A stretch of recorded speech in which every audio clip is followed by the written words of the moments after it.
আজকে আমি বানাবো ডিমের মুচমুচে কাটলেট। দুটো সেদ্ধ ডিম নিয়ে নেব প্রথমে, তারপর ওটাকে কুড়ে নেব ডিম দুটোকে। এরপর একটা সেদ্ধ গাজর কুড়ে নেব, এরপর দুটি সেদ্ধ আলু কুড়ে নেব। এরপর কড়াইয়ে তেল দিয়ে পেঁয়াজ কুচি, কাঁচা লঙ্কা কুচি, আদা রসুন বাটা, লবণ, হলুদ গুঁড়ো, ধনে জিরে গুঁড়ো, ধনে পাতা কুচি দিয়ে ভালো করে নেড়ে নেব।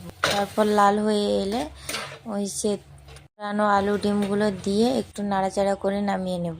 এরপর 4 কোনা করে শেপ দিয়ে নেব হাতে তেল দিয়ে এরকমভাবে। তারপর ব্রেড ক্রাম্বস দিয়ে দেব এর উপরে। পর অনেকগুলো বানা হয়ে গেলে একে একে তেলে ছেড়ে দেব, নিয়ে লাল লাল করে ভেজে তুলে নিলে রেডি ডিমের কাটলেট।